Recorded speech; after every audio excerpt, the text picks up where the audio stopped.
to Top 10 Movies of the Decade. I'm Henry Higgins, and we are past the halfway point in the countdown, or getting the films into the final countdown.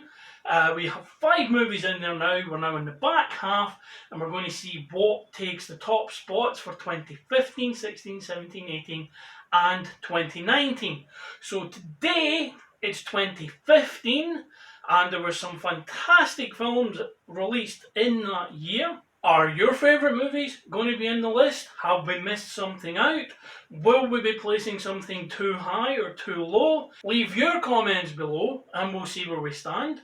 Maybe there's a movie that you thought was an amazing film. We haven't even featured it. Tell us why. But for now, let's get cracking into 2015 with the first film up, number 10, and it is a video game homage, a video game retrospective. It is for someone of my generation, someone of my age. It is Nostalgia the Movie. So again, I've touched upon it in plenty of videos before, that nostalgia can cloud things and nostalgia can make something seem better than it is. This movie was not very well received critically. I love it, I think it's fantastic, and it's the Adam Sandler starring Pixels. Now, if you're not aware of what Pixels is, it stars Adam Sandler and possibly his least annoying version of his man-child character, Kevin James as the President of the United States, Michelle Monaghan, who has featured in this list a number of times, Peter Dinklage, who is also featured in this list more than once, Josh Gad, Brian Cox, another one who has been in the list more than once, and it's directed by Chris Columbus, who has directed many great movies. And Pixels is essentially a love letter to 80s video games. The basic story is Adam Sandler, Kevin James and Peter Dinklage and Josh Gad were friends. When they were kids, they'd hang around the arcades. Peter Dinklage was the rival to the other three. He was the cool kid at the arcades, and he won a Donkey Kong tournament. So it's kind of a play on the King of Kong as well. And he cheated, which the others kind of have an inkling about, but can't prove, and this was in childhood and it stuck with them through the later years. Adam Sandler plays his usual everyman shtick. Kevin James is always hilarious. Michelle Monaghan is always fantastic. Dinklage is excellent, playing against type from his Game of Thrones years. The premise is essentially that we sent a time capsule into space with lots of pop culture references from the 80s, including many video games, and it was the hope that these would meet or be encountered by extraterrestrial life. They would realise there was life on Earth, and harmony would ensue. That didn't happen. Instead, the aliens who found it took the video games as a declaration of war and thought that's how Earth would battle. So they've actually came down to Earth to attack the Earth, but in the form of classic 80s video games like Breakout, Pac-Man, Donkey Kong, Q*bert, and Centipede/Millipede. And of course, the army is useless, but they're 80s video games, and we have 80s video game nerds. So the setup is perfectly played for the right tone of laughs. The real life versions of these video games is expertly realised. The CGI effects are actually really good in this film. Obviously everything's got a pixely 8-bit look to it, that's intentional, but the CGI is immense. As someone who loves video games and grew up with them, it's like my childhood, the movie, although there wasn't any alien invasions that I know of. But it's essentially my childhood as a movie. The fact that they managed to get a version of Pac-Man's ghosts into the film and how they do it is fantastic. And the film got a lot of crap when it came out, but for me, it's just a fun ride. It doesn't outstay its welcome. It knows what it is. It hits all the right tones. It hits all the right laughs. and it's just fun. I mean, it was based on a short, which had obviously the same premise. This extends it over a runtime of a standard feature film, and Josh and I both thought it was great, and it's a worthy opener for 2015 in at number 10. Coming in at number 9 is an adaptation of a young adult novel series, The Hunger Games, and this is The Hunger Games Mockingjay Part 2. It's the climax to, and the culmination to a franchise I enjoyed a lot more than I thought I would. Obviously, the performances are top notch across the board.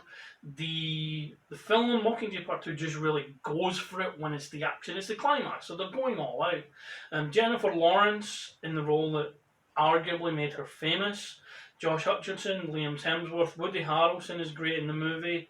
Elizabeth Banks, Julianne Moore, Jeffrey Wright, Stanley Tucci, and Donald Sutherland is slimy as hell as Snow. And rounding out that cast is Philip Seymour Hoffman, who is absolutely amazing in this film. I mean, he's amazing in everything he does. And he's one of those actors, he's not a leading man. He is the perfect character / supporting actor, be it in serious movies, satire, be it Boogie Nights, for example, be it serious movies, be it satire, like Boogie Nights, be it action, like the Mission Impossible 3, so many things that he can do, like Capote is another shift in tone, and then this movie is a shift in tone again. He is phenomenal in this film. The actors all bring their A game though. The costume and set design is to die for, no pun intended with obviously what the films are about. The costume designs are just amazing, from the opulence of those in charge to the workmanlike fashion and clothing and attire of those in the resistance. Everything works very well. As I mentioned, Philip Seymour Hoffman. Do I miss him? I miss him so much as an actor. He's one of those where you know, even if the rest of the movie is going to suck, his parts will be worth watching. He will elevate that film. Donald Sutherland, again, is fantastic as the villain, and it culminates the overall story in a very satisfying manner, which can be a hard thing to do when you have something that's gone on. This is the 4th movie in the series, and everyone kind of has their idea of where it's going to go.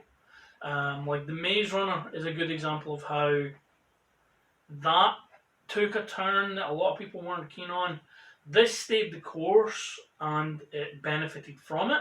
And The Hunger Games Mockingjay Part 2 is our number 9. Number 8 sees us coming back to the MCU, and it's the second Avengers team-up movie, Avengers Age of Ultron. And this didn't have it easy. I mean, I had to follow up the most hyped, at the time anyway, team-up movie in the original Avengers film. It didn't stick the landing fully, but what it did do, it did extremely well. Part of that was, again, we had longed to see these Avengers team up, and when we got that circle shot in the first Avengers movie, that's when that peaked. We got the Avengers. Now we have the Avengers, and fans and fan bases can be quite fickle. They want what they want until they get what they want, and then what they want isn't what they want anymore. They want something else. So with this, we get the originals coming back. So we've got Robert Downey Jr. as Iron Man, and I'm looking at my notes here because there's a lot of names. We've got Robert Downey Jr. as Iron Man, Chris Hemsworth back as Thor, Mark Ruffalo is back as Hulk, Chris Evans as Captain America, Scarlett Johansson as Black Widow, Jeremy Renner as Hawkeye, who gets a much bigger role, Don Cheadle as War Machine. Film introduces James Spader as Ultron, who we will be talking about later, Aaron Taylor-Johnson as Quicksilver, Pietro Maximoff, Elizabeth Olsen as Wanda Maximoff, Scarlet Witch, although she's never named that and hasn't been named that so far in the MCU, Paul Bettany he's been in the movies as the voice of Jarvis. He finally gets an on-screen role as Vision. Kobe Smulders is back, Stellan Skarsgård and Samuel L. Jackson again rounding out the cast as Nick Fury. And as I said, this had a lot to follow up on. It had the fantastic Avengers movie, the Chitauri battle, the puny god moment with Hulk and Loki, and just the overall sense of wonder that we finally got a team-up movie. And the fact that it ended phase one, we had movies building up to it, so it wasn't just them put together. We'd earned the right to have that original team-up movie. So now we've had another couple of movies in phase two, and now we reach Avengers Age of Ultron. This did a fantastic job of laying the groundwork for expanding the team. It did a wonderful job of bringing in elements that would appear in subsequent movies in the MCU that we weren't actually aware of until we got to see the whole Infinity Saga. So this, while it's an Avengers movie, it's very much a movie focused on setting up the future. And I think at the time when people were watching it, that wasn't apparent. Hence me saying there that once you've seen the whole Infinity Saga, the role of Age of Ultron really becomes much more prominent. And Scarlet Witch and Quicksilver, as I say, they're never called that, are both brilliantly realised characters. They fit into the MCU aesthetically really well. They're never called mutants because obviously they are mutants in the Marvel Comics world. Interestingly, touched upon in the last video when we were doing Days of Future Past, that Quicksilver also featured in that film. So both the Fox X-Men franchise and the MCU had a version of Quicksilver.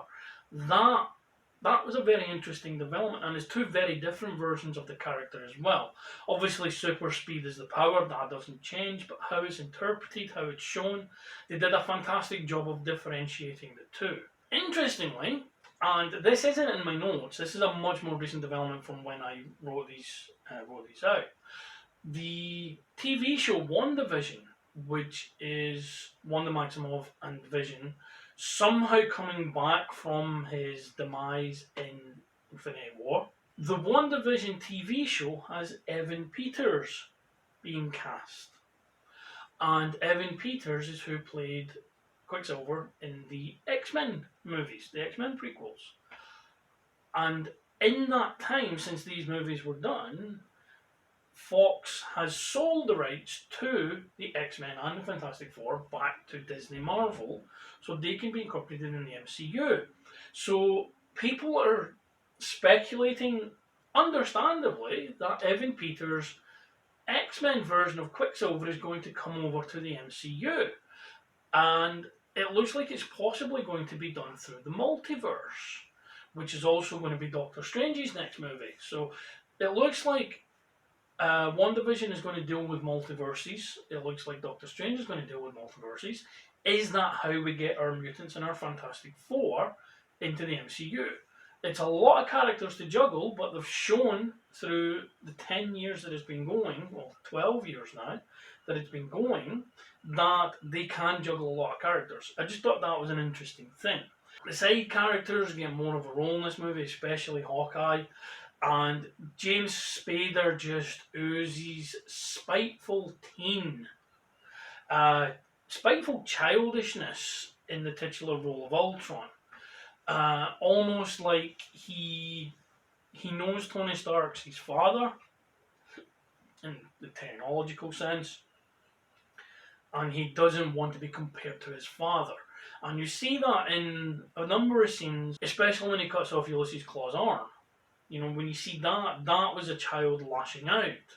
And his reaction after when he's apologising is genuine, I didn't mean to do that. It's fantastically done.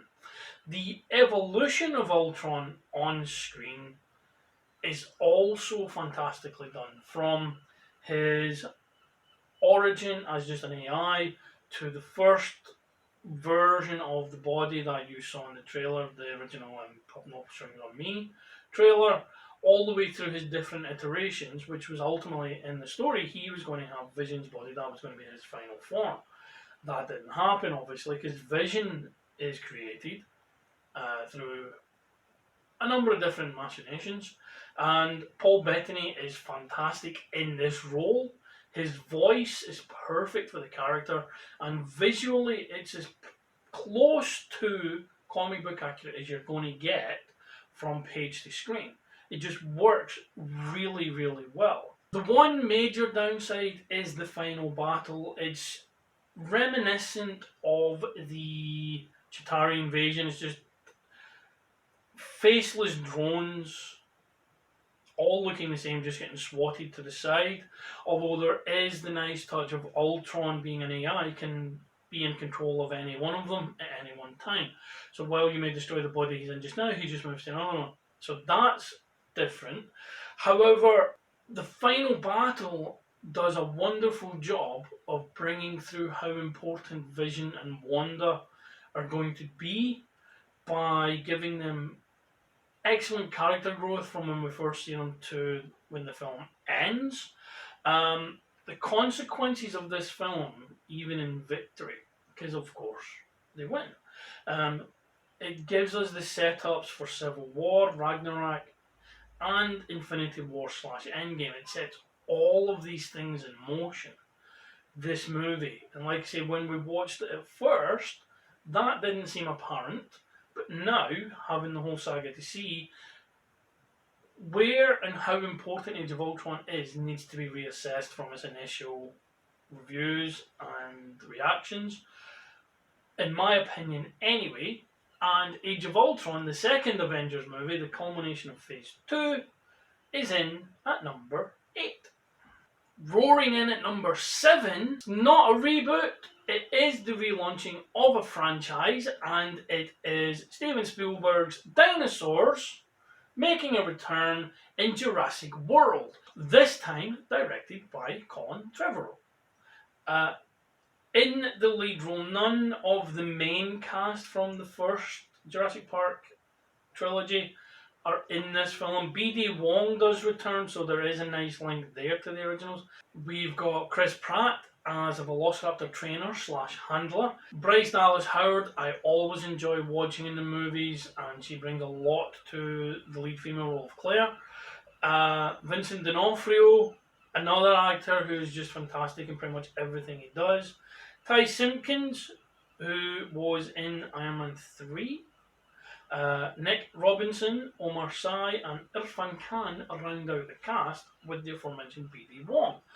Now, with this, the first Jurassic Park is, and to this day, is still an amazing movie. The wonder, the sense, the special effects are a little dated now, especially in HD, but it's still a wondrous film. Jurassic Park 2 wasn't as good, but it had its own moments, it had its fun. Jurassic Park 3 was a bit of a dud, mainly because of the flat ending. It just ends. After the climactic action sequences for the first two, it just ends, and it's really, really rather flat. And it kind of brought the whole franchise down. So it would take something special to get it back up and get people excited again. And this was it. And the premise is one of the reasons. The park is now finally open. We have Jurassic Park, but it's now Jurassic World. It's bigger. And the park has been open for a while. People have been going to it. People still go to it. But it's a force of habit thing, like going to Disney World and things like that. People have seen the dinosaurs. The feedback is that people are getting bored with seeing the same old dinosaurs. So, what they decide to do is create their own.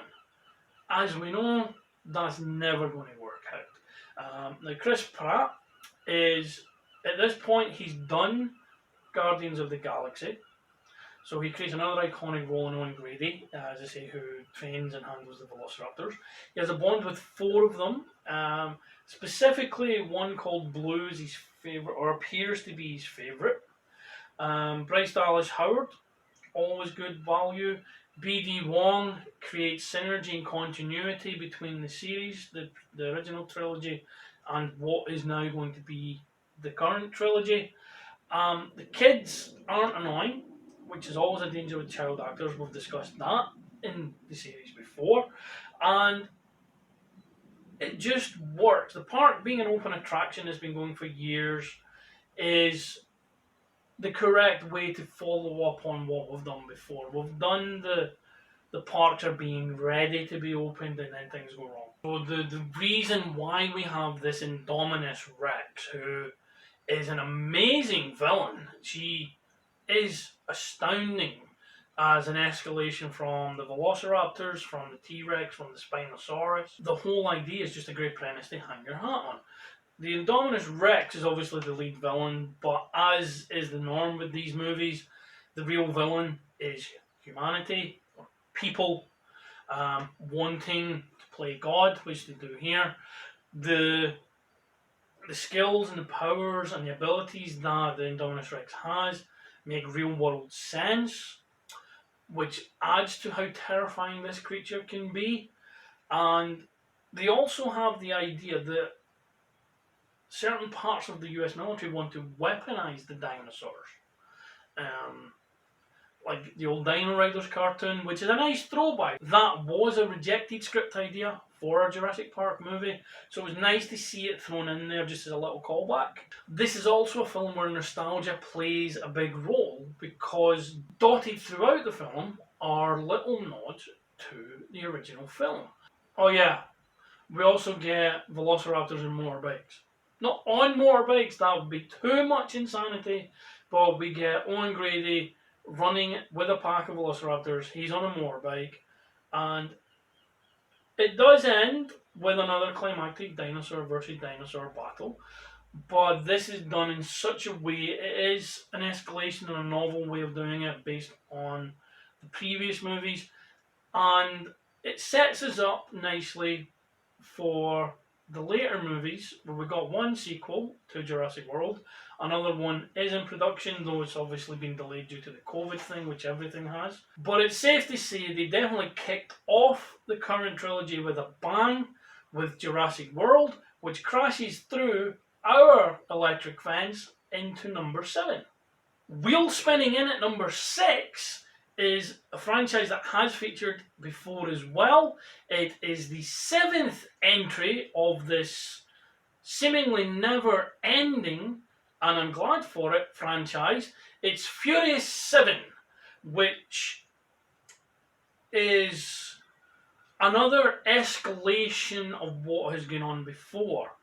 It follows on immediately after the end of Fast 6, which, if you've seen that movie, you will know actually ran, the events of Fast 6 ran parallel to the events of Tokyo Drift.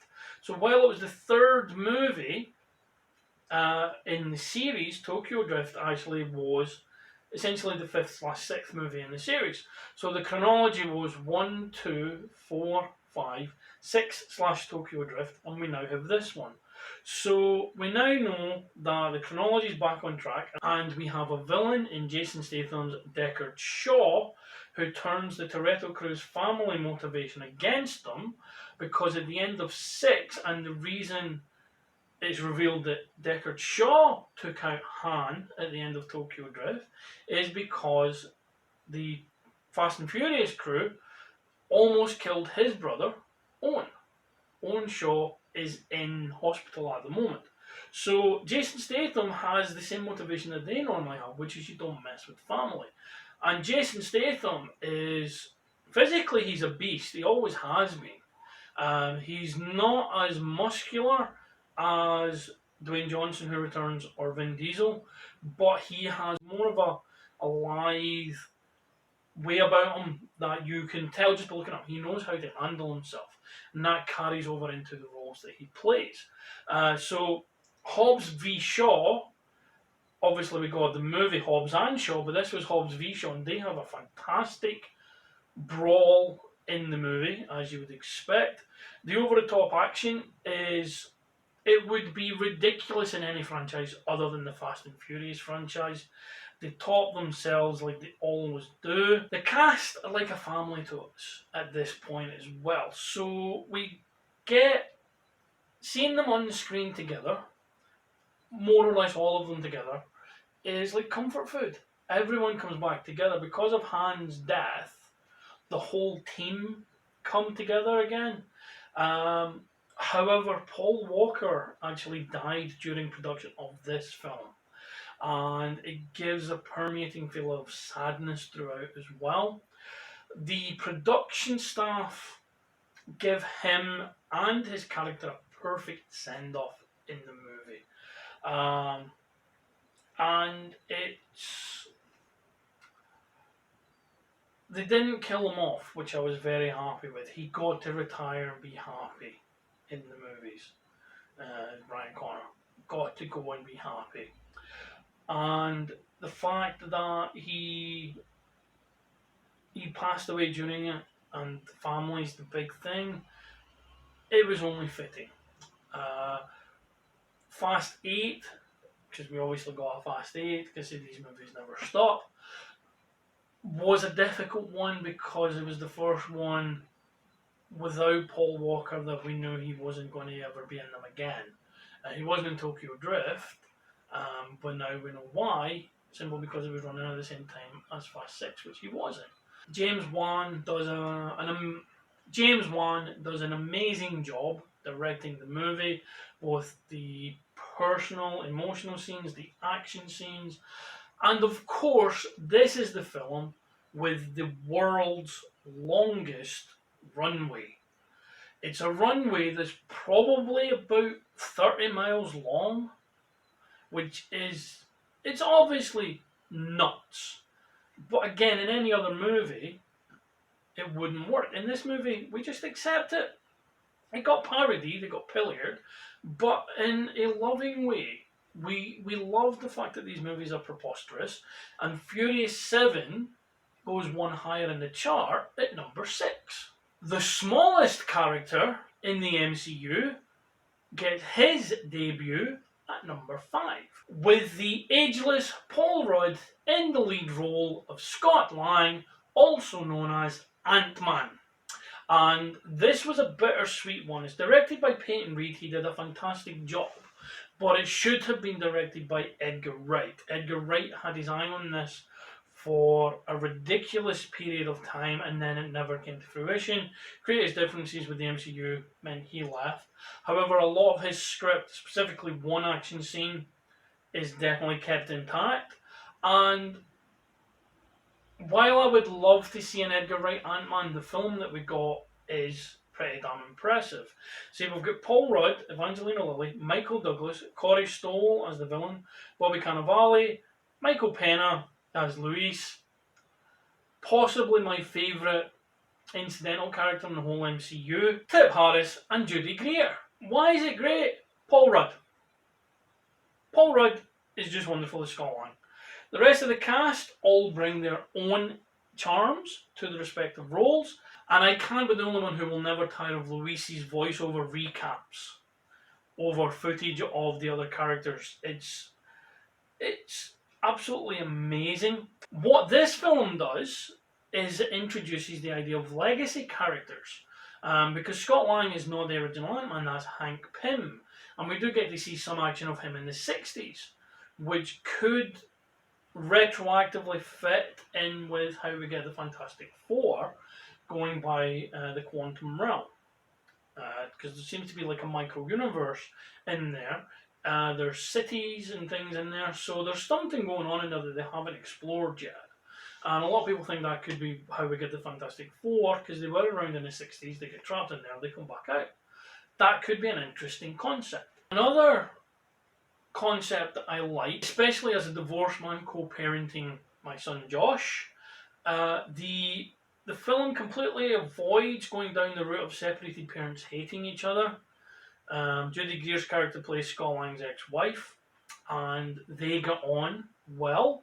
Bobby Cannavale plays her new boyfriend, and he and Scott get on well. And the fact that they avoided the cliches that they could have went down, that the stepfather's a jerk, is awesome. And just seeing divorced parents get along, especially with my real life situation,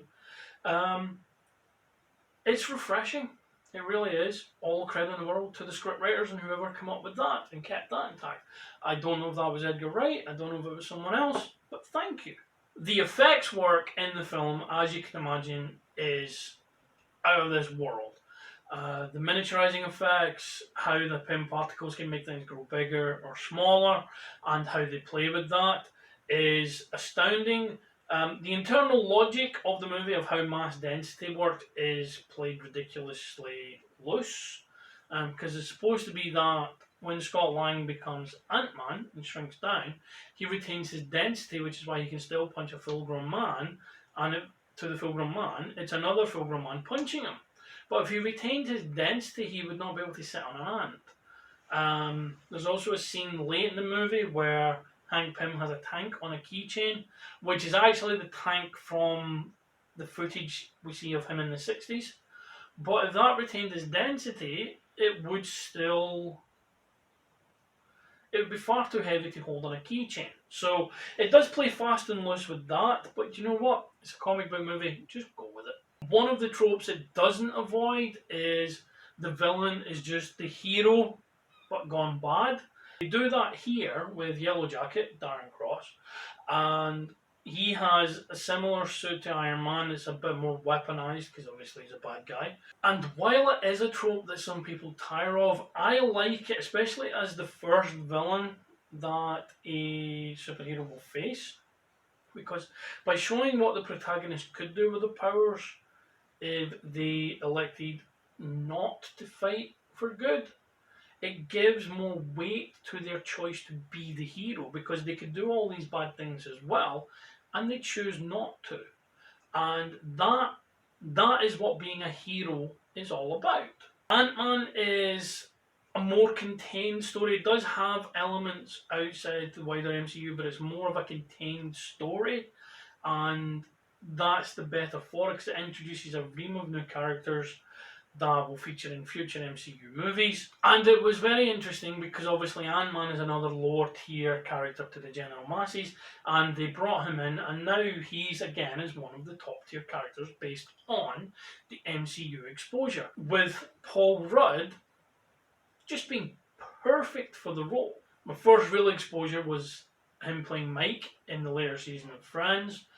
He was fantastic in that role. I've loved him and everything ever since. This is no different. Ant-Man, number 5 for 2015.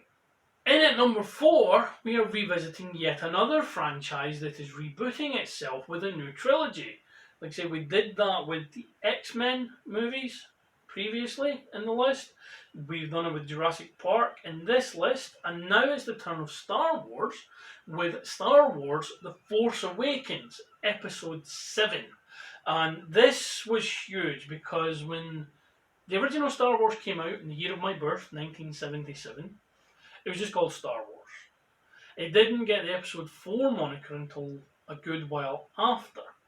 However, it was always known that George Lucas had written a 9-movie treatment. There's interviews with Mark Hamill going back on the set of the original Star Wars movie where they talk about the future. I don't know if it was ever meant to be like the original trilogy, then prequels, then follow-ups. Don't know if that was the plan, but it was always meant to be this extended saga. So then the first Star Wars movie became Episode 4, Empire Strikes Back 5, Return of the Jedi was 6. So that then left us with 1, 2, 1, 2, and 3, and they were the prequels. So we got the prequels, and then they were done. And then we got word that after Disney had bought Star Wars, they were going to do the last 3 episodes in the 9-episode saga. And which caused a lot of excitement. Star Wars was coming back. They got J.J. Abrams to direct. He did a wonderful job. They brought in Daisy Ridley to play the new lead character of Rey. And Daisy Ridley is such a great actress and she's fantastic in this role. They brought in John Boyega, who has featured in the list before with Attack the Block, as Finn. a stormtrooper who defects because it looks like they're not doing the clones anymore. It's not the Empire, it's the First Order. They're not doing clones like the original stormtroopers were. These are like kids who have been conscripted, for lack of a better term, into being First Order stormtroopers, and he says, I'm not doing it. So he leaves and eventually joins the Resistance. Oscar Isaac also joins the cast, and he's essentially the Han Solo of this trilogy, is Cameron Poe, who's a X-Wing pilot in the Resistance. Adam Driver is amazing, is Kylo Ren, essentially this story's Darth Vader. And they also bring back Harrison Ford, Mark Hamill, and Carrie Fisher from the original trilogy, which gives it a nice little synchronicity like we were talking about earlier with Jurassic World. Lupita Nyong'o is in, Andy Serkis, Domhnall Gleeson is awesome, Anthony Daniels and Peter Mayhew also return, and Max von Sydow. Ming the Merciless himself rounds out the main principal cast of this movie. Now, after the lackluster response to the prequels, now I enjoyed The Revenge of the Sith, especially. I enjoyed the prequels to varying degrees. They all have fantastic moments in them. The Phantom Menace has the pod race and the awesome Duel of the Fates with Darth Maul, and it introduced Darth Maul as a character. The sequel trilogy had a lot of hype and a decade of general disappointment to overcome. And it did it. Setting it long after the Empire has fallen shows that when a power vacuum is created, it only ever leads to someone else filling that vacuum. In this case, it's the First Order, which is essentially the Empire under a different name, which actually becomes much more important the further into the series we get. Seeing the old crew back is again another nod to nostalgia, and it was fantastic. Daisy Ridley, with her stunning smile, she really does have the most amazing smile. John Boyega, Oscar Isaac, and Adam Driver immediately carved their own niche into Star Wars lore with their respective roles. Star Wars needs strong villains, and Kylo Ren is a fantastic one. Talking of nostalgia, another fantastic thing is sound effects. Star Wars has some fantastic iconic sounds. There's the lightsabers, the blaster fire, and the TIE Fighter scream, which is taken from World War II German fighter planes. They used that sound to instill fear in the populace when they were diving. And to use a line from the movie, they are always Chewie, we're home moments for me. And for a lot of people, I would imagine. It's essentially a redux of A New Hope in a lot of ways. We have the seemingly nobody who becomes one of the most powerful Force users and the potential savior of the universe. We have other elements which are beats from A New Hope as well. Obviously, we have similar characters. But for me, that's fantastic. It doesn't always mean it's a lazy retread, and they work really well here. The action is great, the score is great, the cinematography, the wipes, which are Star Wars canon at this point, the sound effects and nostalgia, everything does a fantastic job of reintroducing the world to Star Wars. For some, this is the first film they saw. For Josh, he watched the movies in chronological order of when events took place, so he watched 1, 2, 3, 4, 5, 6. Someone as old as myself obviously watched 4, 5, 6, 1, 2, 3, 7, 8, 9, and it's interesting to see how that affects the viewing pleasure of the movies. If you're watching The Phantom Menace as your first one, especially if you're the same age as Anakin is in that movie, will you be more attached to that one? So that was an interesting thing to watch with Josh. However, this relaunched the franchise. It made $1 billion at the box office. It's a fantastic film. It's well worth your time. And it forces its way in. Yes, I used a double pun on that one. It forces its way into number 4. Reaching the medal positions once again, and coming in for the bronze at number 3 is a movie a lot of you probably haven't seen. It is not a sequel, it is not a franchise entry, it is not a comic book adaptation. It's a South African movie directed by Neil Blomkamp, who also did District 9. It's the absolutely wonderful police robot movie, Chappie. It also stars Sharlto Copley, who was in District 9. That's where most people first came across Sharlto Copley. And in this, he plays the title role of Chappie. So he's doing performance capture similar to Andy Serkis in what he did with Gollum in Lord of the Rings and the more recent Planet of the Apes movies. Copley is ably supported by Dev Patel as like the brains behind the robot police force, while Sigourney Weaver and Hugh Jackman provide heavyweight Hollywood A-lister name value to the movie. Not that it needs it, but it also appeases the studio and it will appeal to more casual viewers. The less said about the Ant with the better, though. I just can't stand them. They're okay in this movie, I just don't like them as people from what I've seen online and various other things. I mean, I don't know them personally, but from what I've seen, that's enough. The premise where robots police the city of Johannesburg due to an ever-increasing cycle of violence and crime is very well done. It's very successful and surprisingly so. The fact that it's set in Johannesburg sets it apart from most other movies. The childlike AI for the robots isn't an original concept. Obviously, Short Circuit is the go-to if you want an example of that, but it's done in such a charming and heartbreaking at times manner, and that's down to the direction and the effects, and obviously Sharlto Copley's acting in the film.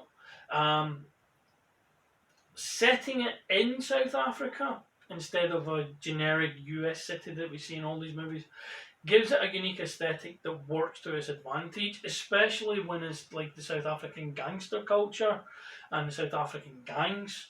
The scenes that involve them are pretty unique to the movie industry. Like District 9, this is social commentary dressed in sci-fi clothing. And like District 9, it ends with a huge battle followed by touching last moment with the protagonists. All of it comes together wonderfully, and the fact that the director hasn't made another film since it's a travesty. It's devastating. He's such an amazing director.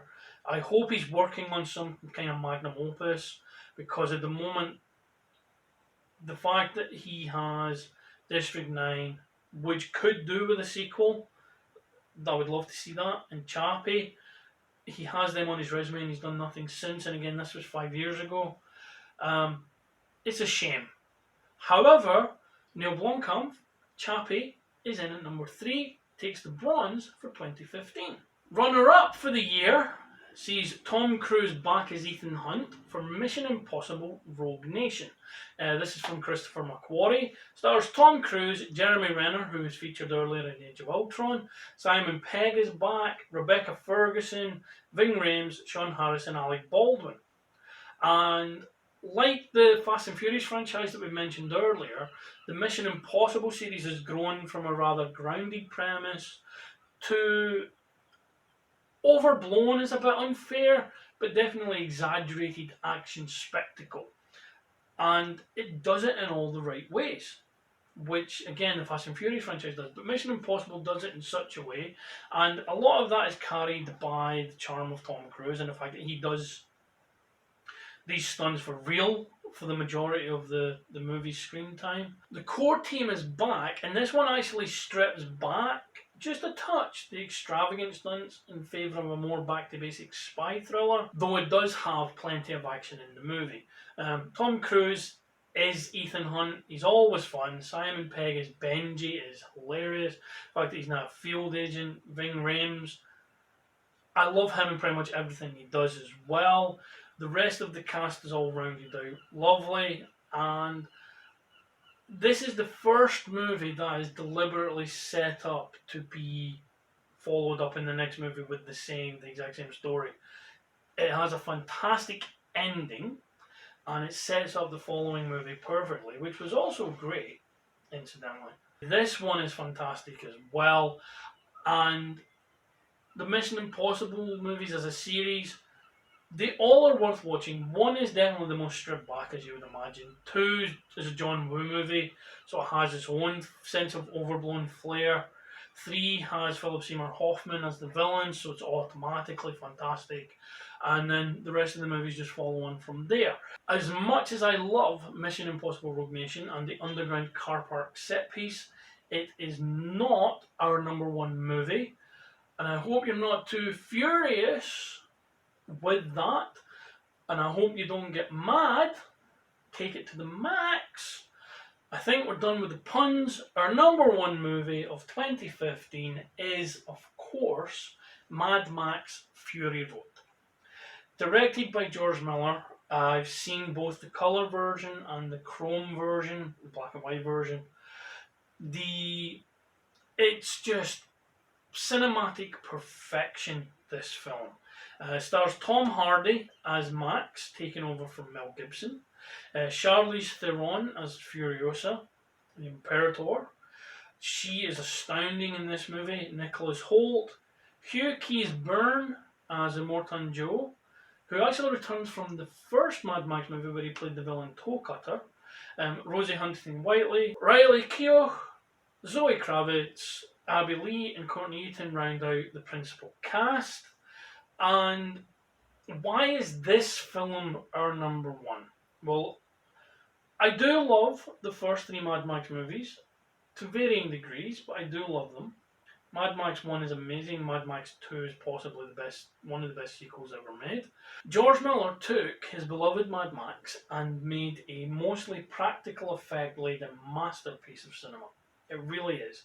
He also reduced, and rightly so for this story, reduced the title character to effectively the sidekick of the lead character of Furiosa.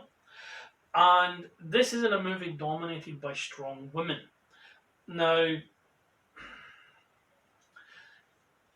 it's essentially one long road chase. The vehicles, the carnage, the sound effects, the soundtrack, the stunts, holy mother of fuck, the stunts in this film being done practically are astounding. Everything is perfectly done. Furiosa is a marvellous creation, and Theron exudes that through the screen. You get the sense that she's been through a lot, she's had to suffer a lot, now she's had enough. So her not being nominated for any acting awards at the Oscars, the BAFTAs, the Golden Globes, or the SAGs, the Screen Actors Guild Awards, is a complete miscarriage of justice. The movie looks astounding, whether it's the colour print or the black and white print. Immortan Joe is a wonderful villain. The story is very simple. Immortan Joe is a dictator. Charlize Theron is taking his brides away from him because of what he does. He is the perfect dictator in the sense of he believes he's being benevolent to the people and tries to convince them when he's really not. And the story is essentially Furiosa takes the war rig and steals the brides, and Immortan Joe wants them back. That's it. However, the way it's done, the way it's shot, the minimalistic script, the visuals, the costumes, the sound design, the stunt design, this is, and I'm going to throw one final pun in, this is carnage in its purest form. Everything just works. The Doof Warrior is instantly iconic. If you've seen the movie, you know what I mean. And Mad Max Fury Road is easily the best movie of 2015. Will it go on and be the best movie of the entire decade? It has a fantastic shout of doing so. It's in there with 9 other movies, 5 of which we already know based on the previous episodes in the series. We have 4 episodes left before the finale, 2016-2019. What movies? That's 40 movies we're going to count through. What movies do you think will be in there?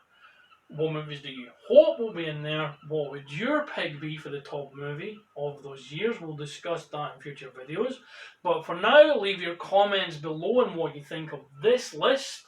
Do you think movies are placed in the right position? Would you have them higher, lower, removed and replaced with something else? Let us know in the comments below. And while you're there, please like and share the video. Subscribe to the channel if you haven't already. Love movies, love life, wear a mask. We'll see you again next week for episode 7 for 2016. Thank you for watching today. Thank you for sticking with us through this series. And we'll see you again soon.